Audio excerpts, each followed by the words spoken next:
Hello बच्चों, स्वागत है आपका अपना YouTube चैनल RKCC मोतिहारी में। तो बच्चों, आज आप लोग का प्रकाश के परावर्तन रिफ्लेक्शन ऑफ लाइट का चौथा क्लास रहा हुआ। तो पिछले क्लास में हम लोग आप लोग प्रकाश की विशेषता पढ़े थे, ठीक है। प्रकाश क्या है, प्रकाश की गुण पढ़े थे, किरणों के समूह को किरण पुंज या प्रकाश पुंज कहे थे। ये सारे विशेषताओं को हम लोग आपके सामने पढ़े थे। ये क्लास है, अगर आप लोग नहीं पढ़े हैं तो जाके प्लेलिस्ट में आप लोग दे सकते हैं, ठीक है। तो आज आप लोग का प्रकाश का परावर्तन का चौथा दिन रहा।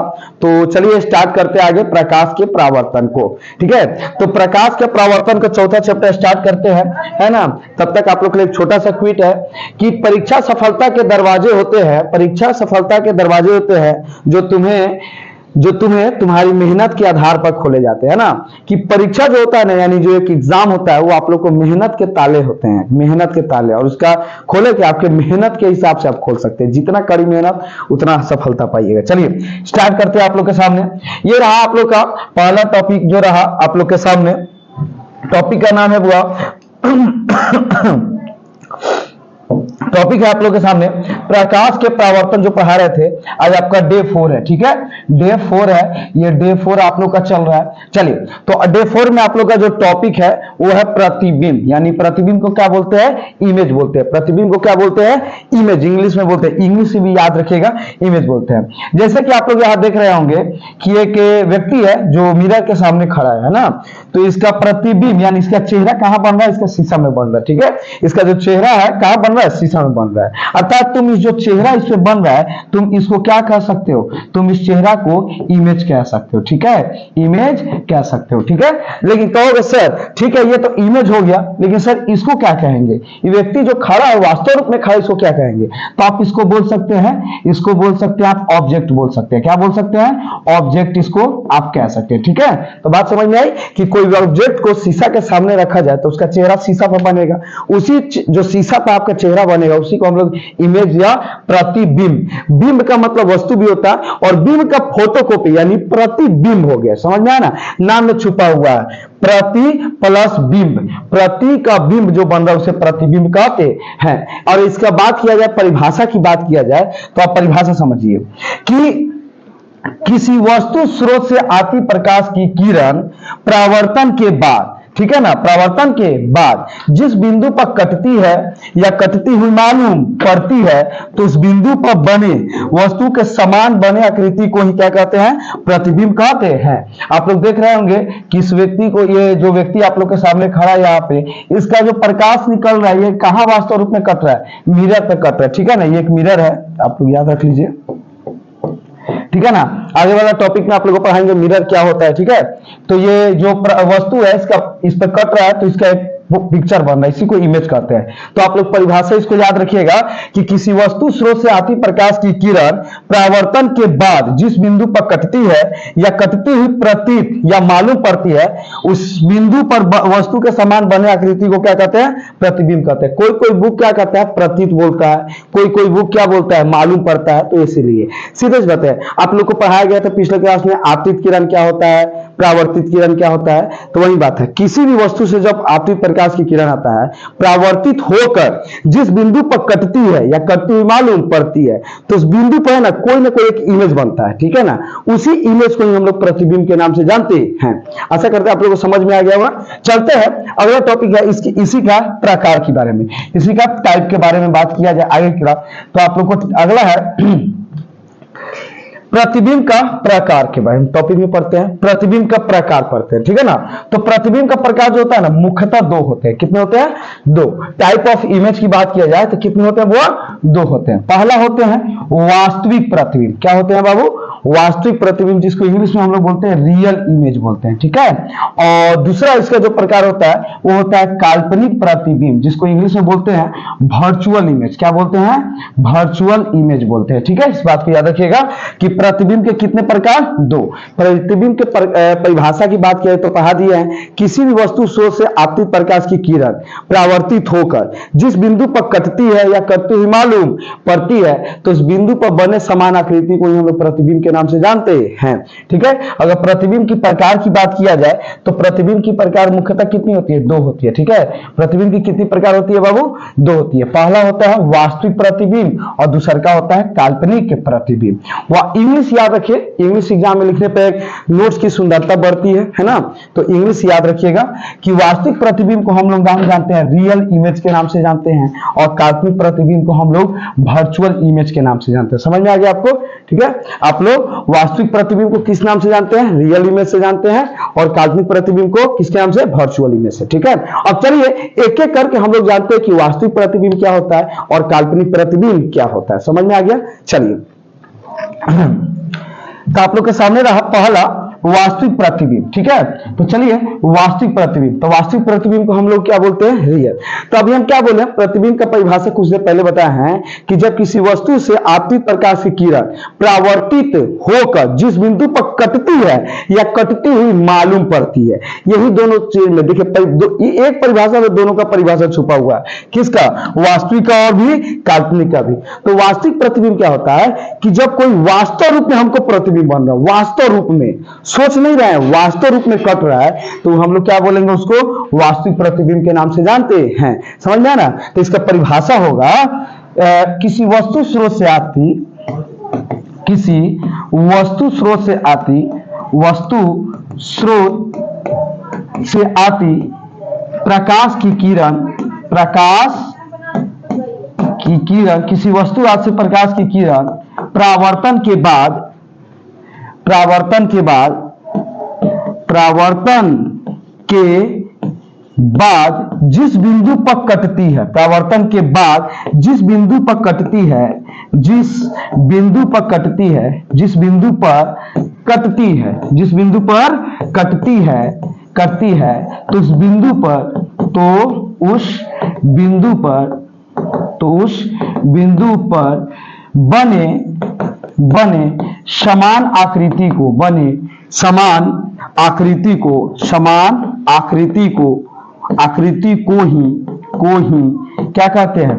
रियल इमेज कहते हैं, रियल इमेज कहते हैं। समझ में आया हुआ? चलिए आपको एक बार थोड़ा सा क्लियर करके समझाते हैं कि अभी जब हम प्रतिबिंब का परिभाषा आप लोगों को पढ़ा रहे थे तो क्या बोले कि किसी वस्तु से आती प्रकाश की किरण वास्तव रूप में जब कटती है या मालूम पड़ती है तो उसे हम लोग क्या बोलते हैं? प्रतिबिंब के नाम से जानते हैं। ठीक है ना? किसके नाम से जानते हैं? वो प्रतिबिंब के नाम से जानते हैं। ठीक है, प्रतिबिंब के नाम से जानते हैं, इस बात को समझा दिए। तो यहाँ 2 शब्द लिखवाएं, एक लिखवाए थे कटती है, कटती हुई, जिस बिंदु पर कटती है, पहला क्या लिखवाए थे? कटती है, और दूसरा क्या क्या बताया? कटती हुई मालूम पड़ती है, मालूम पड़ती है। एक तो कटती है, कटती हुई मालूम पड़ती है, अर्थात इसी को प्रतिबिंब बोलते हैं। तो इसमें वास्तविक प्रतिबिंब में कटती है, वास्तव रूप में क्या होती है? कटती है, वास्तव रूप में इसमें कटती है, और इसमें क्या होती है? तो आप लोग खुद समझदार हैं, समझिएगा, इसमें करती हुई मालूम पड़ती है। अगर बात किया जाए इसके कुछ छोटा सा इमेज का, तो हालांकि इमेज के लिए बताते हैं। देखिए, जैसे मान लीजिए एक अवतल दर्पण ले लिए, ठीक है, ये आप लोग का एक अवतल दर्पण हो गया, ठीक है, और इस अक्ष का नाम हो गया प्रधान अक्ष, ठीक है, इसका नाम हो गया प्रधान अक्ष। तो ये हो गया आपका P, ये हो गया फोकस, और ये आपका हो गया सेंटर। तो जब इस पर प्रकाश मारेंगे, प्रकाश मारेंगे, तो ये वास्तव रूप से किससे कटेगा? फोकस से कटेगा। तो इस जो वास्तव रूप से अगर इसी चीज को नीचे से मारिएगा, अगर इसी को नीचे से अगर मारिएगा तो ये भी जाए कहां? कटेगा? फोकस में। तो ये वास्तव रूप से कट रहा है। कि क्या रूप से कट रहा है? वास्तव रूप से। इसलिए इसको कौन सा प्रतिबिंब बोलते हैं? वास्तविक प्रतिबिंब के नाम से जानते हैं। जबकि काल्पनिक प्रतिबिंब क्या होता है? तो इसी का जस्ट अपोजिट होता है। क्या होता है? क्या होता है इसका? किसी वस्तु स्रोत से, किसी वस्तु स्रोत से आती प्रकाश की किरण, किसी वस्तु स्रोत से आती प्रकाश की किरण, प्रकाश की किरण, प्रकाश की किरण परावर्तन के बाद, परावर्तन के बाद, परावर्तन के बाद जिस बिंदु पर कटती है, जिस बिंदु पर कटती हुई मालूम पड़ती है, जिस बिंदु पर कटती हुई क्या होती है? मालूम पड़ती है, कटती हुई मालूम पड़ती है, मालूम पड़ती है, तो उस बिंदु पर, तो उस बिंदु पर, तो उस बिंदु पर बने आकृति को ही, बने आकृति को ही, आकृति को ही क्या कहते हैं, काल्पनिक प्रतिबिंब को ही क्या कहते हैं, वर्चुअल इमेज कहते हैं, वर्चुअल इमेज कहते हैं, वर्चुअल इमेज कहते हैं। आई बात समझ में हुआ, आ गया समझ में। तो क्या बोले हैं आपको कि प्रतिबिंब का आपका क्या प्रकार पढ़ाए हैं कि देखिए प्रतिबिंब जो होता है ना, किसी वस्तु स्रोत से आती प्रकाश की किरण परावर्तन के बाद जिस बिंदु पर कटती है या करते हुए मालूम पड़ती है, तो उस बिंदु पर जो आकृति बनती है उसी आकृति को हम लोग क्या कहते हैं, प्रतिबिंब यानी इमेज के नाम से जानते हैं। इमेज के कितने प्रकार होते हैं, तो इमेज के दो प्रकार होते हैं, एक होते हैं वास्तविक इमेज और दूसरा का होता है काल्पनिक इमेज, यानी वास्तविक प्रतिबिंब और काल्पनिक प्रतिबिंब। वास्तविक इमेज कैसे कहते हैं, जो प्रतिबिंब, जो इमेज वास्तव रूप से कटे, वास्तव रूप से कटे उसे वास्तविक प्रतिबिंब, और जो काल्पनिक हो, जो कटता नहीं है, मालूम पड़ता है, एहसास होता है, इसलिए इसको काल्पनिक प्रतिबिंब, या इसका दूसरा नाम होता है, या इसका अगर दूसरा नाम की बात किया जाए तो इसका दूसरा नाम होता है आभासी प्रतिबिंब। क्या होता है, आभासी प्रतिबिंब का इसका दूसरा नाम होता है। बात समझ में आ गया हुआ, आभासी, नाम में काम छुपा हुआ है, आभासी यानी आभास हो रहा है कि इसका प्रतिबिंब यहाँ पे बन सकता है, तो उसको बोलते हैं काल्पनिक इमेज। आशा करते हैं समझ में आ गया होगा आप लोग को, वास्तविक प्रतिबिंब, काल्पनिक प्रतिबिंब। अब कुछ इंपोर्टेंट पॉइंट हमको याद रखना होगा, कुछ इंपोर्टेंट पॉइंट हम लोग को याद रखना होगा। तो इंपोर्टेंट पॉइंट क्या है कि कुछ है, जैसे वास्तविक प्रतिबिंब को जो है ना हुआ पर्दे पर उतारा जा सकता है, और ये वस्तु की अपेक्षा क्या होता है, उल्टा होता है, ठीक है ना। वास्तविक प्रतिबिंब जो होता है, जैसे पहला तो बताए हैं, इसमें अगला टॉपिक है आप लोग का कि वास्तविक प्रतिबिंब और काल्पनिक प्रतिबिंब में क्या करना है, अंतर करना है। VVI है, कई बार एग्जाम में पूछ चुका है हुआ, इस बात को याद रखिए। अब हम लोग दोनों में अंतर जानेंगे कि वास्तविक प्रतिबिंब और काल्पनिक प्रतिबिंब में अंतर को जानेंगे कि क्या अंतर है। तो जान लीजिए, वास्तविक प्रतिबिंब जो होता है, वास्तविक प्रतिबिंब आप लोग तो पहला बता दिया गया है कि ये किससे बनता है, तो यह प्रतिबिंब वास्तविक रेखा के कटने से बनता है, वास्तविक रेखा के कटने से बनता है, रेखा के कटने से बनता है, वास्तविक रेखा के कटने से बनता है, कटने से बनता है। बात समझ में आ गया, कौन बउआ, वास्तविक प्रतिबिंब वास्तविक रेखा के कटने से बनता है। जबकि दूसरा जो होता है आप लोग को दूसरा बता दे, काल्पनिक प्रतिबिंब क्या होता है, अरे दीजिए जाइए, जाइए, जबकि यह प्रतिबिंब काल्पनिक रेखा से कटने से बनता है, ठीक है हुआ, काल्पनिक रेखा से कटने से बनता है, ठीक है, कटने से बनता है। समझ में आ गया हुआ। पहला तो आप लोग में डाउट नहीं होनी चाहिए, पहला तो डाउट नहीं होनी चाहिए कि वास्तविक प्रतिबिंब वास्तविक रेखा के कटने से बनता है, जबकि काल्पनिक प्रतिबिंब काल्पनिक रेखा के कटने से बनता है। आशा करते हैं आप लोग को समझ में आ गया हो, ठीक है। तो समझ में आ गया हो कि वास्तविक प्रतिबिंब किससे कटने से बनता है, वास्तविक रेखा और काल्पनिक। और इसमें एक नया बात आप लोग को मिलेगा, इंपोर्टेंट पॉइंट, इसे याद रखिएगा कि वास्तविक प्रतिबिंब जो होता है, वास्तविक प्रतिबिंब, यह प्रतिबिंब याद रखिएगा, यह प्रतिबिंब वस्तु के अपेक्षा उल्टा होता है, वस्तु के अपेक्षा,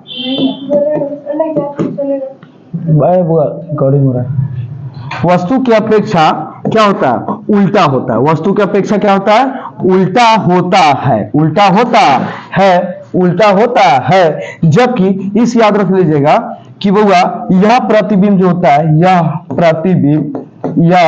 प्रतिबिंब वस्तु की अपेक्षा क्या होता है, सीधा होता है, वस्तु की अपेक्षा सीधा होता है, क्या होता है, सीधा होता है, ठीक है, वस्तु की अपेक्षा क्या होता है, सीधा होता है। बात समझ में आ गया हुआ। पहला अंतर बताए हैं कि यह प्रतिबिंब वास्तविक रेखा के कटने से बनता है, जबकि यह प्रतिबिंब काल्पनिक रेखा के कटने से बनता है। और दूसरा का, यह प्रतिबिंब वस्तु की अपेक्षा क्या होते हैं, उल्टा होते हैं, जबकि यह प्रतिबिंब वस्तु की अपेक्षा क्या होते हैं, सीधा होते हैं, है ना बुआ। राइटिंग बोर्ड पर थोड़ा सा नहीं बैठ पाता है बुआ, इस बात को लेकर दे। इसका नोट्स आप लोग को नीचे दिए गए नंबर पे आप मैसेज कर सकते हो, व्हाट्सएप कर सकते हैं, इसका नोट्स आपको क्लास नोट्स मिल जाएगा, ठीक है ना। ये थ्योरी क्लास का नोट्स है, आप लोग का थ्योरी नोट्स आप लोग का आराम से मिल जाएगा। दिए गए नंबर पर आप लोग मैसेज कीजिएगा, नीचे दिया गया होगा, ठीक है। चलिए, तो आप लोग को वास्तविक प्रतिबिंब और काल्पनिक प्रतिबिंब में अंतर बताए हैं, तो आप लोगों को ये समझ में होगा कि वास्तविक प्रतिबिंब किस रेखा से कटने से बनता है, वास्तविक रेखा से कटने से बनता है, जबकि काल्पनिक प्रतिबिंब काल्पनिक रेखा के कटने से बनता है। अभी जस्ट बताए हैं वो, ठीक है ना। कहिए सर इसका इमेज बता सकते हो किसका, काल्पनिक का? जी एकदम बता सकते हैं। तो जैसे मान लीजिए ये उत्तल दर्पण है, कौन दर्पण है? उत्तल दर्पण है, ठीक है, उत्तल दर्पण है। तो ये आप लोग का हो गया, ठीक है। ये दर्पण का क्लास आपको आज के ही क्लास में चालू होगा। दर्पण का जो टॉपिक है आप लोग का आज चालू कर दिया जाएगा दर्पण का, तो निफिकी रहिए, आप लोग का दर्पण के क्लियर कर देंगे कि दर्पण क्या, बहुत शानदार तरीका से, ठीक है ना। बारंबार बोलते हैं कि पढ़िए ऐसा कि दो बच्चा को पढ़ा सके, है ना, इस टाइप से पढ़िए कि हाँ इतना बढ़िया से पढ़े, थ्योरी को कंसेप्ट क्लियर करें ताकि आप दूसरे बच्चों को पढ़ा सके, ठीक है ना। तो कंसेप्ट पर चलिए। तो ये हो गया आपका पी, ये आपका फोकस और ये आपका सेंटर, ठीक है। तो जब इस पे प्रकाश मारेंगे तो ये इधर चल जाएगा, इधर चल जाएगा, और जब इधर प्रकाश मारेंगे तो ये नीचे चलाएगा, चलाएगा कि नहीं चलाएगा। तो वो जब हम लोग क्या पढ़े, प्रतिबिंब कब बनेगा, जब आती प्रकाश की किरण परावर्तित होती है, परावर्तित होकर जिस बिंदु पर कटेगी तब जाकर हमारा प्रतिबिंब बनेगा। समझ में आ गया? तो यही हमारा प्रतिबिंब हो गया। तो जब इसका काल्पनिक सोचा जाता है कि कहाँ जाए, तो देखिए तो ये वास्तव रूप से नहीं कट रहा है, काल्पनिक रूप से सोचा जा रहा है, इसलिए इसको बोलते हैं काल्पनिक प्रतिबिंब। यानी काल्पनिक प्रतिबिंब काल्पनिक रेखा के कटने से बनता है, जबकि वास्तविक प्रतिबिंब वास्तविक रेखा के कटने से बनता है। आए बात समझ में? चलिए आगे चलते हैं।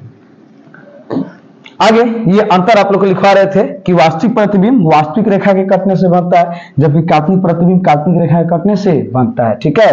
और दूसरा क्या बोले हैं कि वास्तविक प्रतिबिंब होता है ना, वस्तु की अपेक्षा क्या होता है, उल्टा होता है।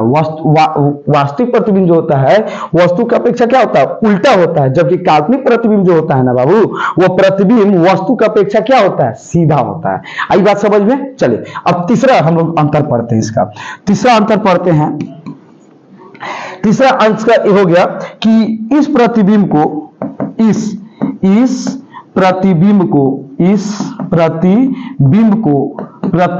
को यानी ये जो कौन प्रतिबिंब यानी वास्तविक प्रतिबिंब जो है, इस प्रतिबिंब को जो है ना, हम लोग इस प्रतिबिंब को पर्दे पर प्राप्त किया जा सकता है, पर्दा पर प्राप्त किया जा सकता है, पर्दा पर प्राप्त किया जा सकता है, प्राप्त किया जा सकता है, किया जा सकता है, ठीक है ना। पर्दे पर प्राप्त किया जा सकता है, इस बात को समझ में आ गया। किसको पर्दे पर, ऑब्जेक्टिव में आता है कि किस प्रतिबिंब को पर्दे पर प्राप्त किया जा सकता है, तो याद रखिएगा वास्तविक प्रतिबिंब को पर्दे पर प्राप्त किया जा सकता है, ठीक है ना।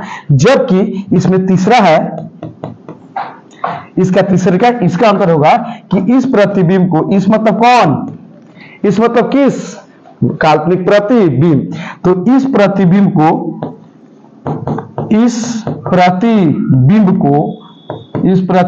को पर्दे पर प्राप्त नहीं किया जा सकता है, पर्दा पर प्राप्त नहीं किया जा सकता है,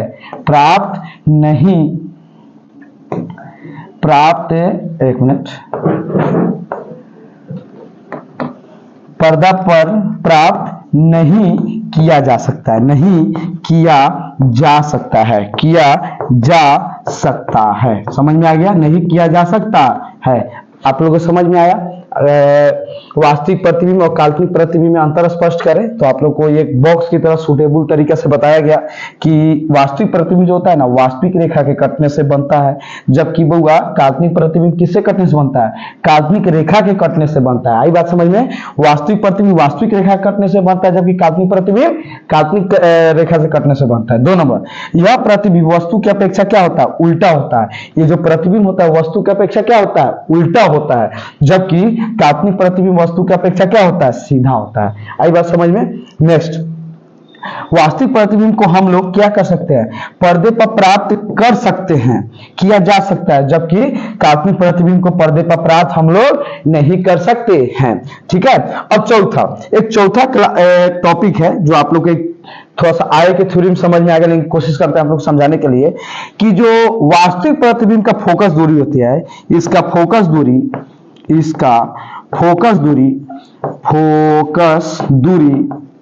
फोकस दूरी क्या होती है, ऋणात्मक होती है। फोकस दूरी ऋणात्मक होती है, ऋणात्मक होती है।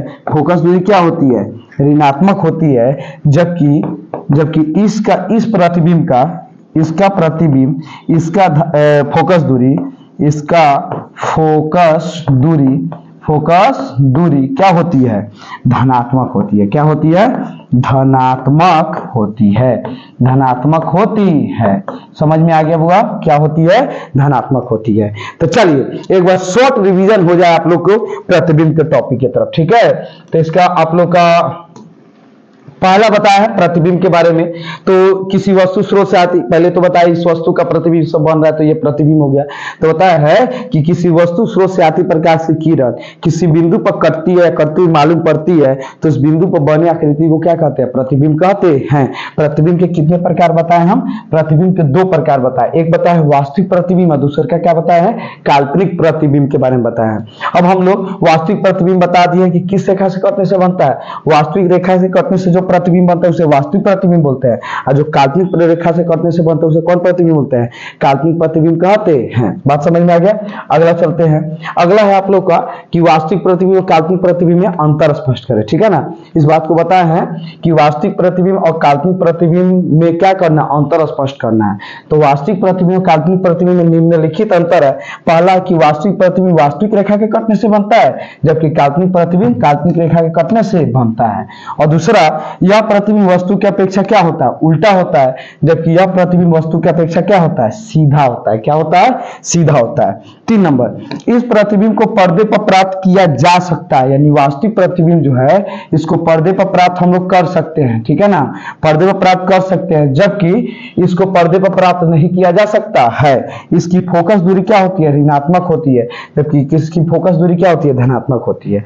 अब कहिए सर ये क्या होता है ऋणात्मक धनात्मक, तो आप लोग को इस टॉपिक को बताते हैं। मान लीजिए आप लोग इसको एक पढ़े होंगे, लो इसको आप लोग 9th में पढ़े होंगे कि इसको क्या बोलते हैं, ग्राफ बनाने का एक ढांचा हो गया ये, ठीक है ना। इसको हम लोग बोलते हैं एक्स अक्ष बोलते हैं, एक्स अक्ष, इसको बोलते हैं एक्स डैश, इसको बोलते हैं वाई, और इसको वाई डैश अक्ष, ठीक है ना। एक्स अक्ष का दूसरा का नाम क्या होता है, तो इसका नाम होता है भुज, इसका वाई का होता है कोटि, ठीक है ना बुआ। तो बुआ वास्तविक प्रतिबिंब जो होता है ना, ऐसे आता है ऐसे कट देता है, ठीक है ना बुआ। तो यहाँ पे कटता है तो ई वाला लाइन माइनस होता है और ई वाला लाइन क्या होता है, धनात्मक होता है। आगे जब आप लोग को चिन्ह परिपाटी पढ़ाएंगे, चिन्ह परिपाटी पढ़ाया जाएगा, परिपाटी, तो इसके तहत आपको ये वाला टॉपिक बहुत ही शानदार तरीके से समझ में आ जाएगा, ठीक है। तो चलिए हम अभी फिलहाल अगला टॉपिक पर चलते हैं, ठीक है। तो आप लोग का ये काल्पनिक प्रतिबिंब का टॉपिक आपका हुआ समाप्त। अब हम लोग चलते हैं, एक छोटा सा टॉपिक है विपार्श्व परिवर्तन। क्या होता है, विपार्श्व परिवर्तन, ठीक है ना बुआ। क्या होता है बुआ, विपार्श्व परिवर्तन। तो विपार्श्व परिवर्तन क्या होता है कि जब आप लोग नवोदय के एग्जाम दिए होंगे लोग, एक मिनट,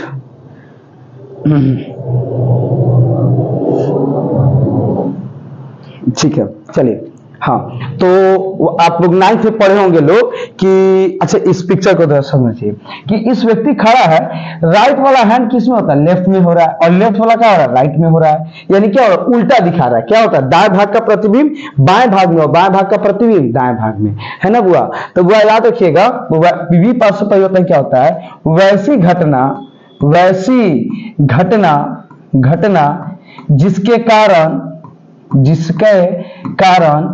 जिसके कारण किसी वस्तु का प्रतिबिंब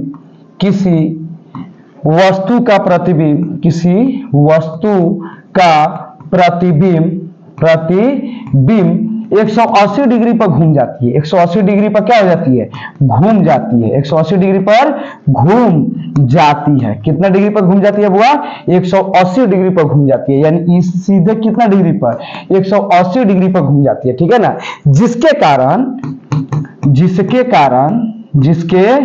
कारण क्या होता है, दाएं भाग का प्रतिबिंब बाएं भाग में, जिसके कारण दाएं भाग का प्रतिबिंब बाएं भाग में, दाएं भाग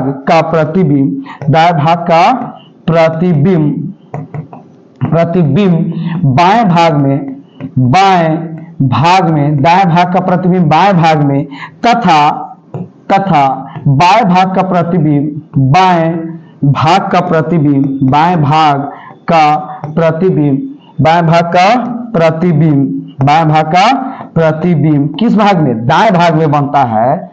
दाएं भाग में क्या होता है? बनता है। तो इस घटना को ही बनता है, तो इस घटना को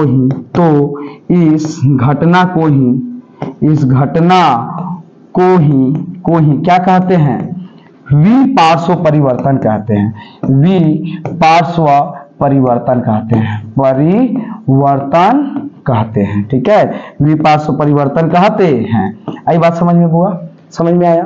क्या बोले हैं कि वैसी घटना जिसके कारण कोई भी प्रतिबिंब में चेहरा जो होता है समतल दर्पण में वो कितना डिग्री पे? 180 डिग्री पे घूम जाती है, जिसके दाएं भाग का प्रतिबिंब बाएं भाग में और बाएं भाग का प्रतिबिंब दाएं भाग में बनता है, उल्टा हो जाता है। क्या होता है? उल्टा। सपोज दैट कि मान लीजिए ये आर लिखे, क्या लिखे?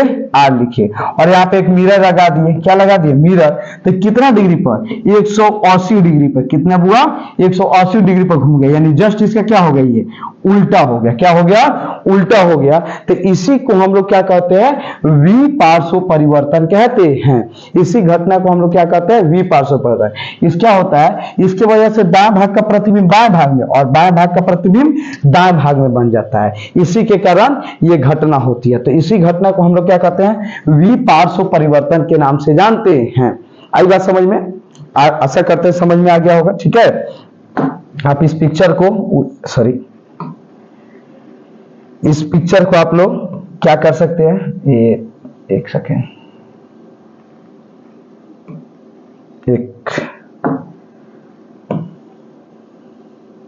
चलिए ये हो नहीं रहा है फिलहाल के लिए। तो याद रखिएगा कि जिस घटना के कारण कोई भी इमेज 180 डिग्री पर घूम जाती है, तो इसी घटना को हम लोग क्या कहते हैं? विपार्श्व परिवर्तन कहते हैं। ठीक है ना बुआ? अब चलते हैं विपरिवर्तन। तो विपरिवर्तन क्या होता है? विपरिवर्तन होता है ना 360 डिग्री पर। कितना बुआ? 360। जैसे ही आर लिखे हुए हैं, और यहाँ पे एक ऐसा शीशा है जो कितना डिग्री पे? 360 डिग्री पर। कितना बुआ? 360 डिग्री पे घुमा देती है। तो उस घटना को हम लोग विपरिवर्तन कहते हैं। क्या कहते हैं? हालांकि ये ज्यादा इंपॉर्टेंट नहीं है, ये ज्यादा इंपॉर्टेंट है, लेकिन इस बात को जान जाइए कि विपरिवर्तन क्या होता है कि जब कोई वैसी घटना, बस सेम लिखना आप लोग को, इस परिभाषा को तरह उसमें सेम लिखना है कि वैसी घटना जिसके कारण किसी वस्तु का प्रतिबिंब कितना डिग्री हम लिखे हैं? 180, लेकिन इसमें क्या हो जाएगा? 360 हो जाएगा। कितना हो जाएगा? 360 डिग्री पर। 180 डिग्री पर घूम जाती है, इसमें 180 डिग्री पर घूम जाती है, यानी इधर वाला भाग उधर है, उधर वाला भाग इधर, यानी 180 डिग्री पर घूम जाती है। इसी घटना को हम लोग विपार्श्व परिवर्तन के नाम से जानते हैं। और इसमें क्या होता है कि इसमें क्या होता है? जिसके कारण दाएं भाग का प्रतिबिंब बाएं भाग में और बाएं भाग का प्रतिबिंब दाएं भाग में बनती है। लेकिन इसमें क्या होता है? 360 डिग्री पर घूम जाती है, और ये नीचे वाला भाग ऊपरी भाग में, नीचे वाला भाग ऊपरी भाग में, और ऊपरी वाला भाग कहां बनता है? निचली भाग में। कहां हुआ? निचली भाग में बनता है। कहां बनता है? निचली भाग में बनता है। तो इस घटना को हम लोग विपरिवर्तन के नाम से जानते हैं। चलिए, आशा करते हैं कि ये दोनों टॉपिक क्लियर होगा। तो चलते हैं एक नया टॉपिक की तरफ। आप लोग का एक नया टॉपिक चालू करते हैं जो बहुत ज्यादा इंपॉर्टेंट है। उसका नाम है दर्पण। क्या नाम है बाबू? दर्पण। दर्पण को इंग्लिश में हम लोग बोलते हैं मिरर। क्या बोलते हैं? मिरर। सॉरी, यहाँ लिखा हुआ है, यहाँ पर लिखा हुआ है दर्पण। और ये जो एक टॉपिक है, एक VVI टॉपिक है, याद रख लीजिएगा, ये भी एक VVI टॉपिक है। हर एक चैप्टर देखिए इसमें सब VVI क्यों है? क्योंकि एक बेसिक थ्योरी है, बेसिक क्लास है, और बेसिक क्लास को सीखना आप लोग को ये कोई बड़ा टॉपिक नहीं कि आप लोग समझ में नहीं आ रहे, बहुत छोटा टॉपिक है, आप लोग को समझना है। ठीक है ना? ये नोट्स आप चाहे तो स्क्रीनशॉट ले सकते हो, या नीचे दिए गए नंबर पे आप व्हाट्सएप कीजिएगा, ये वाला भी नोट्स आपको मिल सकता है, और ये जो मेरा क्लास थ्योरी नोट्स होता है वो भी आप लोग को मिल जाएगी। ठीक है, चलिए चलते हैं दर्पण के बारे में पढ़ने, मिरर के बारे में पढ़ने। तो दर्पण क्या होता है? दर्पण क्या होता है बताइए आप लोग? दर्पण को इंग्लिश में मिरर बोलते हैं। और दर्पण जो होता है ना वो, ऐसे तो 3 दर्पण के प्रकार होते हैं, लेकिन दर्पण को मुख्यतः हम लोग क्या पढ़ते हैं? देखिए कांच का, देखिए सीधे, अच्छा चलिए इसके परिभाषा पढ़ते हैं। दर्पण क्या होता है? मतलब यह एक ऐसा पदार्थ है, यह कांच का बना वह भाग, लिख दो, कांच का बना कांच का बना वह पदार्थ जिसका एक भाग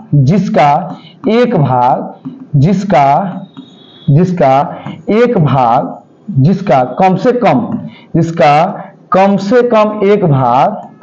कम एक भाग क्या हो, रजतित हो। क्या हो हुआ, रजतित, रजतित हो। क्या हो, रजतित हो। क्या हो, रजतित हो। तो उसे हम लोग क्या कहते हैं, तो उसे हम लोग मिरर कहते हैं। क्या कहते हैं, मिरर कहते हैं। समझ में आ गया, क्या कहते हैं, मिरर कहते हैं, मिरर कहते हैं। समझ में आ गया। इसकी प्रकार की बात किया जाए तो याद रखिए, दर्पण का प्रकार जो होता है ना, मुख्यतः दो होते हैं, लेकिन हम लोग तीन पढ़ते हैं। कोई कोई टीचर लोग तीन पढ़ाता है। क्या बोलता है, समतल दर्पण, गोलीय दर्पण और द्विफोक्सी खगोलीय दर्पण एक होता है।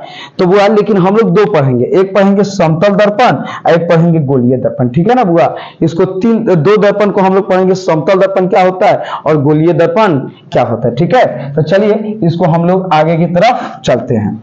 तो समतल दर्पण को थोड़ा सा चलते हैं, समतल दर्पण की तरफ बढ़ते हैं। तो ये रहा कुछ पिक्चर आप लोग का समतल दर्पण का, कि समतल दर्पण होता क्या होता है। तो समतल दर्पण जो होता है ना, सेमी परिभाषा होता है। वैसा दर्पण, याद रखिएगा, वैसा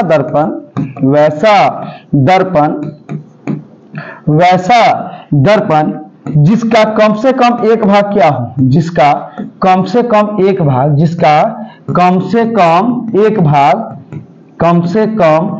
भाग क्या हो, रजतित हो। एक भाग क्या हो, रजतित हो। एक भाग रजतित हो तो उसे क्या कहते हैं बुआ, तो उस दर्पण को समतल दर्पण कहते हैं। क्या कहते हैं, समतल दर्पण कहते हैं, समतल दर्पण कहते हैं। समझ में आ गया बुआ। समतल कहिएगा सर ये दर्पण का और समतल दर्पण का सेमी परिभाषा है। जी बाबू, दर्पण का लगभग सेमी होता है, इसका भी वही भाग से एग्जाम्पल होता है। ठीक है ना, ये कोई खास विशेष नहीं है। ठीक है, तो समतल दर्पण की विशेषता की बात किया जाए, है ना, कि विशेषता क्या होता है, कि इसका कोई ना कोई एक विशेषता होती है, समतल दर्पण की कोई ना कोई एक विशेषता होती है। ठीक है ना बुआ, हेलो, ठीक है। चलिए, समतल दर्पण क्या है, कुछ विशेषता होती है। जैसे समतल दर्पण का विशेषता बहुत सारे है, निम्नलिखित विशेषता होती है। ठीक है ना, निम्नलिखित विशेषताएं होती हैं। जैसे पहला विशेषता जो होती है, इसकी जो पहला विशेषता होती है कि इसके द्वारा बना प्रतिबिंब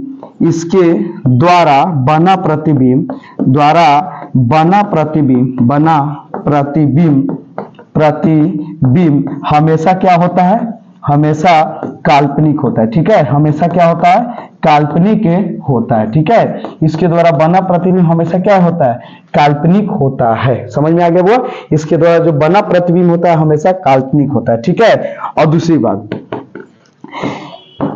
इसके द्वारा बना प्रतिबिंब वो क्या होता है, प्रतिबिंब सीधा होता है। क्या होता है वो, सीधा होता है। ठीक है ना, सीधा होता है। और तीसरा इसका अंतर हो सकता है, इसके द्वारा बना प्रतिबिंब वस्तु के बराबर बनता है। ठीक है, क्या बनता है, वस्तु के बराबर बनता है। समझ में आ गया, बनता है, कोई दिक्कत, समझ में आ गया। चौथा नंबर, इसका चौथा चलते हैं, इसके द्वारा बना प्रतिबिंब, अब बात किया जाए, इसमें एक बहुत इंपॉर्टेंट आता है, एक मिनट, हाँ यहाँ पे बैठा हुआ है इसीलिए काम नहीं कर रहा। अब बात किया जाए इसकी विशेषता के बारे में कि सर ये क्या होती है, तो सुनिए कि इसकी एक बहुत होती है कि बुआ समतल दर्पण का फोकस दूरी जो होता है ना बुआ, समतल दर्पण का जो फोकस दूरी होती है, समतल दर्पण का फोकस दूरी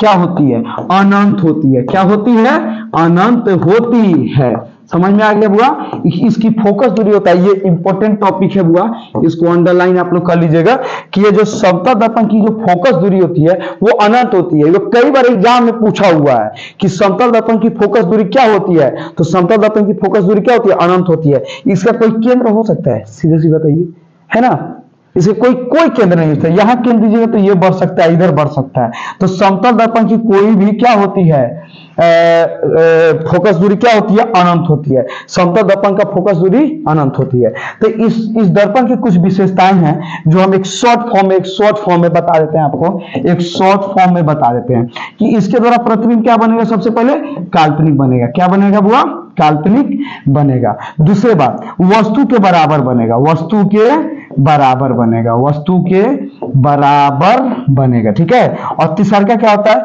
फोकस दूरी क्या होती है, अनंत होती है। फोकस दूरी क्या होती है, अनंत होती है। और प्रतिबिंब क्या बनता है, सीधा बनता है। क्या बनता है, सीधा बनता है। बोलिए, बनता है। चलिए, कोई दिक्कत। तो ये रहा समतल दर्पण, एक बार रिवीजन कर लिया जाए छोटा सा। बताए हैं दर्पण के बारे में। तो कांच का बना वह प्रतिबिंब, कांच का बना वह पदार्थ जिसका कम से कम एक बार क्या हो, रजतित हो, उसे क्या कहते हैं, दर्पण कहते हैं। दर्पण के मुख्यतः दो प्रकार होते हैं, एक होते हैं समतल दर्पण, एक होते हैं गोलीय दर्पण। समतल दर्पण को इंग्लिश में बोलते हैं प्लेन मिरर, और वह गोलीय दर्पण को इंग्लिश में बोलते हैं स्फेरिकल मिरर, ठीक है। चलिए आगे की तरफ चलते हैं। इसके बताए हैं कि दर्पण के प्रकार पढ़ा जाए तो कांच का बना वह पदार्थ जिसके कम से कम एक भाग रजतित हो। अब इसमें एक समझ में आया रजतित क्या होता है। तो रजतित का मतलब होता है, याद रखिएगा, रजतित। तो रजतित का मतलब होता है रंगा हुआ। क्या होता है हुआ, रंगा हुआ, रंगा हुआ। कच्चे से ज्यादातर ये जो रंगा होता है ना हुआ, सिल्वर से रंगा रहता है। किससे रंगा रहता है, सिल्वर से, ठीक है ना। इस बात को याद रखिएगा कि ज्यादातर ये सिल्वर से रंगा रहता है, ठीक है ना हुआ। तो इस बात को, अरे शीशा के जो पीछे वाला जो भाग दिखते हैं, पीछे वाला जो आप लोग भाग दिखते हैं, देखिए ना किसी चीज से रंगा रहता है ना। तो उसी को हम लोग बोलते हैं, वो सिल्वर से ज्यादातर रंगा रहता है। इस बात की याद है, तभी तो इसमें हम लोग अपना क्या देखते हैं, चेहरा देख पाते हैं। पीछे क्या सिल्वर टाइप का रंगा रहता है, इसीलिए इसका कम से कम रजतित इसी को बोलते हैं। कहीं के रजतित का दूसरा नाम कलई भी देता है। कलई भी कोई बुक होता है ना, इसको कलई नाम का इस्तेमाल करता है, ठीक है। इस बात की याद रखिए। और बात बताए थे दर्पण के प्रकार के बारे में। तो दर्पण के जो प्रकार होते हैं ना, वो कितने प्रकार होते हैं, दो प्रकार होते हैं, ठीक है। पहला होता है समतल दर्पण, जिसको इंग्लिश में प्लेन मिरर बोलते हैं, और दूसरा का होता है गोलीय दर्पण। समतल दर्पण एक छोटा सा टॉपिक है जो अभी आप लोग को पढ़ाए हैं, रिविजन कराए, जबकि वो गोलीय दर्पण जो है ना, थोड़ा सा लॉन्ग टॉपिक है, ठीक है ना। इसको अगले वीडियो में किया जाएगा। आज हम लोग समतल दर्पण को बढ़िया से पढ़ते हैं, ठीक है। तो समतल दर्पण के बारे में बताए हैं। तो समतल दर्पण हम आप लोग समतल दर्पण क्या है पढ़ाएंगे, विशेषता पढ़ाएंगे और इसका उपयोग पढ़ाएंगे, सबका सब पढ़ा देंगे, ठीक है। चलिए आगे चलते हैं। तो समतल दर्पण के बारे में बताए हैं अभी कुछ देर पहले। समतल दर्पण एक वैसा जिसका कम से कम एक भाग क्या हो, क्या रजतित हो। अभी जस्ट बताया है, रजतित का मतलब रंगा हुआ होता है, ठीक है। उस दर्पण को हम लोग समतल दर्पण कहते हैं। इसकी विशेषताएं बहुत सारी होती हैं। अभी प्रतिबिंब का टॉपिक जो हाल फिलहाल यहाँ पे क्लियर किए हैं, एक मिनट,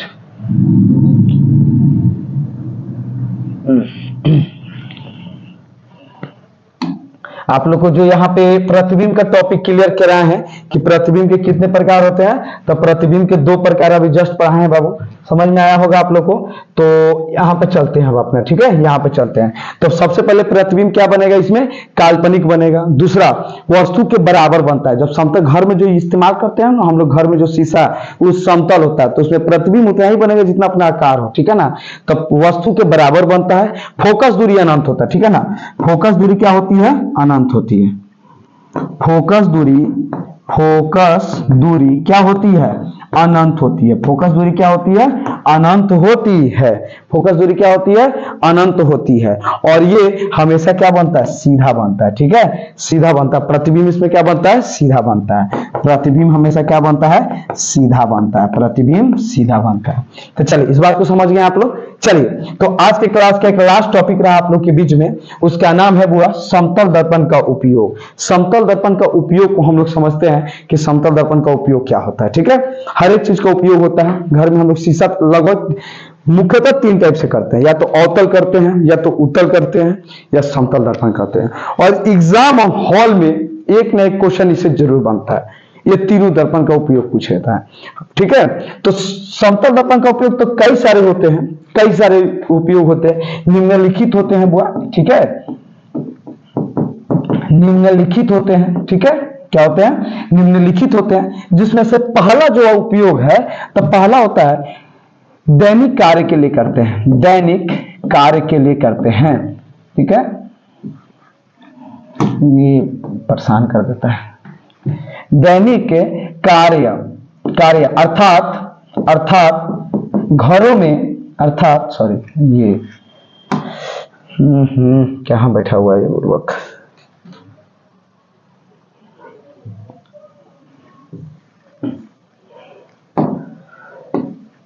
ठीक है। तो इसको जो उपयोग होगा आप लोग को बता दें कि इसका जो उपयोग है दैनिक कार्य अर्थात चेहरा देखने के लिए,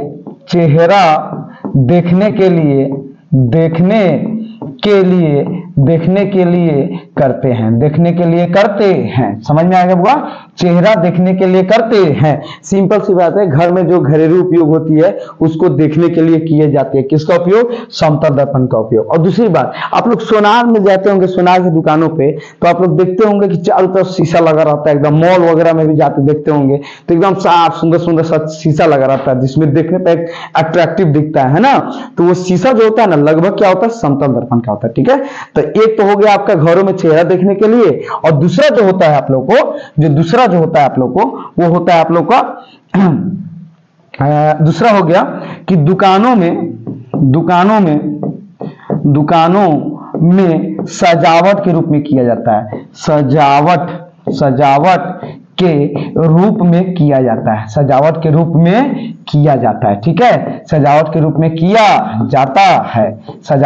किया जाता है, समझ में आ गया बुआ? चलिए, और बहुत सारे एग्जाम्पल है, आप लोग लिख सकते हो, इसके आगे और सोचकर आप लोग लिख सकते हैं। अगर इसका तीसरा उपयोग भी आपको मालूम है तो कमेंट बॉक्स में लिख के जरूर बताएंगे, हम आपके कमेंट पढ़ेंगे और अगले क्लास में आपका साझा भी करेंगे कि कितने विद्यार्थी ने इस वीडियो को देखकर इसका आंसर दिया, ठीक है। चलिए, तो ये रहा आज का मेरा क्लास का लास्ट टॉपिक।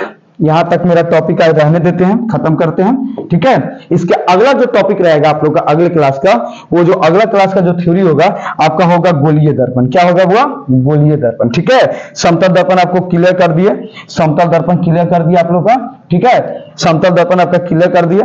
अगला जो मेरा टॉपिक होगा आप लोग के सामने वो होगा गोलीय दर्पण, ठीक है। कौन सा दर्पण होगा? गोलीय दर्पण, जिसको इंग्लिश में बोलते हैं स्फेरिकल मिरर, ठीक है।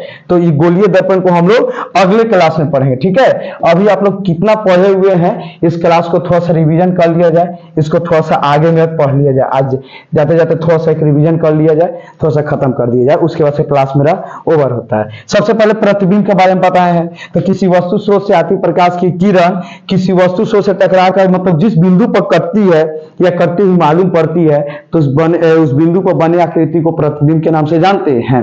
प्रतिबिंब के कितने प्रकार होते हैं? तो प्रतिबिंब के 2 प्रकार होते हैं, ठीक है। प्रतिबिंब के 2 प्रकार बताए हैं, पहला बताया है वास्तविक प्रतिबिंब और दूसरा क्या बताया है? काल्पनिक प्रतिबिंब। तो वास्तविक प्रतिबिंब वास्तविक रेखा से कटने बनता है, जबकि काल्पनिक प्रतिबिंब काल्पनिक रेखा से कटने से बनता है। फिर इसका अंतर बताए हैं आप लोग को कि ये वास्तविक रेखा से कटने से बनता है, ये काल्पनिक रेखा से कटने से बनता है। ये वस्तु की अपेक्षा उल्टा होता है, ये वस्तु की अपेक्षा सीधा होता है। इस प्रतिबिंब को पर्दे पर प्राप्त किया जा सकता है, जबकि इस प्रतिबिंब को पर्दे पर प्राप्त नहीं किया जा सकता है। इसका फोकस दूरी ऋणात्मक होती है, जबकि इसकी फोकस दूरी धनात्मक होती है। ये आपका टॉपिक। फिर बताया है विपार्श्व परिवर्तन टॉपिक बताया है, जो 180 डिग्री के कारण 180 डिग्री पर घूम जाती है, जिसके कारण दाएं भाग का प्रतिबिंब बाएं भाग में और बाएं भाग का प्रतिबिंब दाएं भाग में बनती है, ठीक है। फिर बताया विपरिवर्तन, जो इतना इंपॉर्टेंट नहीं है, जो 360 डिग्री पर घूम जाते हैं। कितना डिग्री पर? 360। तो नीचे वाला ऊपरी भाग में, ऊपरी वाला भाग निचले भाग में बनता है, ठीक है। इसका परिभाषा नहीं लिखी है चूंकि सेम ही है, बस इसके जगह पे 360 लग जाएगा, ठीक है। अगला आप लोग का टॉपिक था दर्पण के बारे में। तो दर्पण कांच का बना हुआ भाग, जिसका कम से कम एक भाग क्या होता है? रस्तित होता है, ठीक है ना। जैसे आप लोग शीशा देख रहे हो यहाँ पे। दर्पण के मुख्यतः 2 प्रकार होते हैं, समतल दर्पण और गोलीय दर्पण, ठीक है ना। समतल दर्पण का बताया है कि एक भाग क्या रहता है? रस्तित होता है। रस्तित का मतलब कलर किया हुआ, पेंट किया हुआ। समतल दर्पण की विशेषताएं क्या बताया है? तो यहाँ शॉर्ट फॉर्म बताया है कि काल्पनिक होता है, वस्तु के बराबर होता है, फोकस दूरी अनंत पर बनता है और सीधा बनता है। क्या सीधा बनता है? तो प्रतिबिंब सीधा बनता है, ठीक है। चलिए, अगला टॉपिक पढ़ाते हैं हम लोग लास्ट। समतल दर्पण का उपयोग पढ़ाए थे, तो समतल दर्पण का उपयोग दैनिक कार्य में देखने के लिए किया जाता है और दुकानों में सजावट के रूप में किया जाता है।